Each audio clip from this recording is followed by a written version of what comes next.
नमस्कार, मैं doctor JP Dubey. आज हम देखेंगे आयुर्वेदोक्त परिभाषा प्रकरण यानी रचना शरीर में क्या क्या परिभाषाएं हैं जो बार बार यूज होती हैं, उसके बारे में हम लोग पढ़ेंगे। बहुत ज़्यादा नहीं है बट बहुत इम्पॉर्टेंट है, हमेशा एग्जाम में आते हैं, आपको ये तैयार करना है। तो सबसे पहला आता है कूर्च। कूर्च क्या होता है? कुछ संख्या में 6 बताई गई हैं और आचार्य कश्यप ने 42 बताया। तो अब इसको संख्या 42 वाला याद रखिएगा और 6 आपको डिटेल याद रखना। षट कूर्चा ते हस्त पाद ग्रीवा मेड्रेसु हस्तयो द्यो पादयो द्वय ग्रीवा मेड्र एक का। यानी क्या कहते हैं? कूर्च जो होता है हस्त में 2 होता है, पाद में 2 होता है, ग्रीवा में 1 होता है और मेड्र में 1 होता है। इस प्रकार ये टोटल कितना हो जाता है? 6। तो हस्त में 2 है तो उसको मॉडर्न में हम क्या कोरिलेट कर सकते हैं?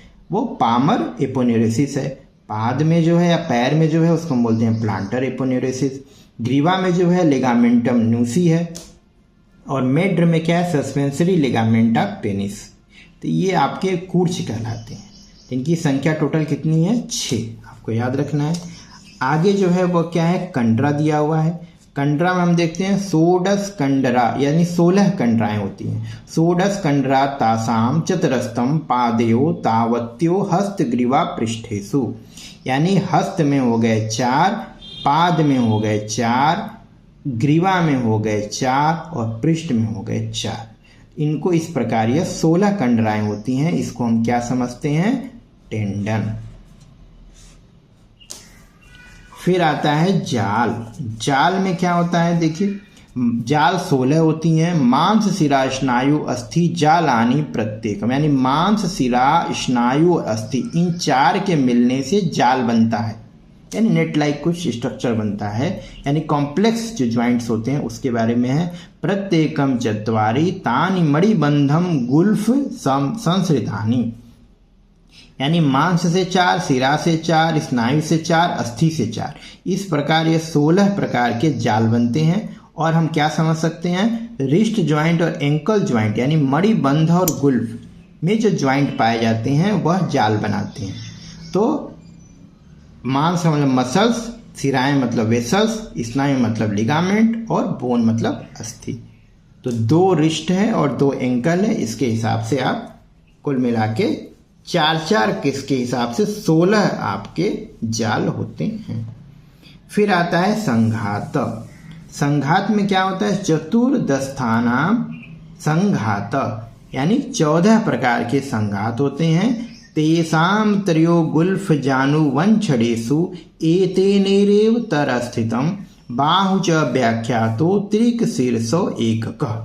यानी गुल्फ यानी एंकल में आपका 2, जानू में 2, वंछड़ 2, मणिबंध 2, गुरपर 2, अंश 2। यानी 2, 2, 4, 2, 6, 2, 8, 2, 10, 2, 12 ये हो गए। और एक त्रिक में और एक सिर में यानी कॉम्प्लेक्स ज्वाइंट। ये जो है आपका संघात कहलाता है। तो गुल्फ मीन्स एंकल होता है, जानू मीन्स नी को बोलते हैं, वंछड़ इंग्वाइनल रीजन को बोलते हैं, मणिबंध रिस्ट को बोलते हैं, कुरपर जो है वह एल्बो ज्वाइंट को बोलते हैं, अंश जो है वह शोल्डर ज्वाइंट को बोलते हैं, त्रिक जहाँ 3 चीज आके मिले त्रिक कहलाएगा और सिर में 1। तो वो आपके कुल मिला के 14 संघात होते हैं। इन 14 संघात से सेम इसी से काउंटिंग इसी प्रकार से किसकी करते हैं हम? देखिए सीमंत की। सीमंत भी जो होता है वह भी क्या होता है? 14 प्रकार के होते हैं और वो क्या बोलते हैं? चतुर्दशेव सीमंतम तेज अस्थि संघातवत गणनीय। यानी अस्थि संघात जैसी गणना करिए। यानी गुल्फ में 2, जानू में 2, वंछड़ में 2, मणिबंध में 2, कुरपर में 2, अंश में 2, त्रिक में 1 और सिर में 1। इस प्रकार संघात और सीमंत जो दोनों 14 होते हैं। बट बागभट्ट एक और ऐड करते हैं कि सिर में एक्सिरा कपाल में 5 सीमंत होते हैं। तो इस प्रकार उनका टोटल संख्या 18 हो जाती है। अब आता है हमारा रज्जु। रज्जु क्या कहलाता है? ये रोप या कार्ड लाइक स्ट्रक्चर।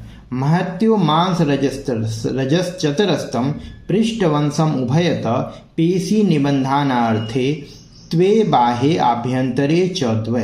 यानी सुसु 5.5 इनके पृष्ठवंश में जो दोनों साइड में, यानी कि अगर ये आपका पृष्ठवंश है यानी रीढ़ की हड्डी है, वर्टिब्रल कॉलम है, तो इसके इस साइड में 1, इस साइड में 1, फिर ये अभ्यंतर हो गया, बाएं साइड में एक और इस साइड में एक। इस प्रकार जो होता है वह दो बाह्य और दो अभ्यंतर, इस प्रकार यह 4 रज्जु होता है जो इरेक्टर स्पाइन मसल्स को हम कह सकते हैं।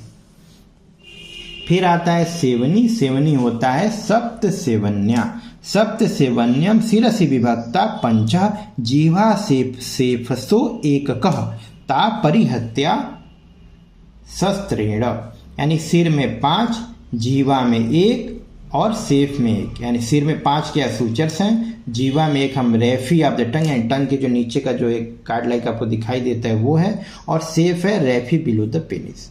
इनको क्या करना है इन्होंने, तापरिहर्तव्याम शस्त्रेण, यानी यहाँ शस्त्र कर्म करने से बचना चाहिए या इनको बचाना चाहिए। इतना ही इंपॉर्टेंट है। और बाकी एक जनरल में आता है, आप कभी पूछते हैं, वो है प्राणायतन। प्राणायतन में होता है आपके 10 शंखो मर्मत्र कंठ रक्त शुक्रोजसी गुदम। शंख 2 हो गए, मर्म 3 हो गया, कंठ 1 हो गया, रक्त 1, शुक्र 1, ओज 1, कुत 1। प्राणायतन 10 हो गए, प्राण 12 हो गए। 12 प्राण कौन कौन से, अग्नि सोमो वायु, वायु रजस तमश्च पंच इंद्रियाणि भूतात्मा इति प्राण, यानी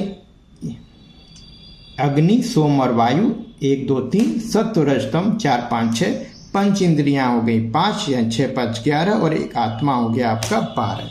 तो 10 आपके प्राणायतन हो गए और 12 हो गए प्राण। तो ये आपकी परिभाषा शरीर में आता है। जो ऊपर के मैंने बता रखे हैं, कुर्च 6 है, कंडरा 16 है, जाल 16 है, संगास 14 है, सीमंत 14 है, रज्जु 4 है, सेवनी 7 है। इतना आप याद रखिएगा। इन जनरल प्राणायतन और प्राण भी याद रखना है, वो कहीं न कहीं पूछा जाएगा, किसी और सब्जेक्ट में आ सकता है। अगर ये आपको वीडियो पसंद आता है तो इसे लाइक करिए, सब्सक्राइब करिए और कमेंट जरूर करें ताकि इसमें और सुधार किया जा सके। Thank you.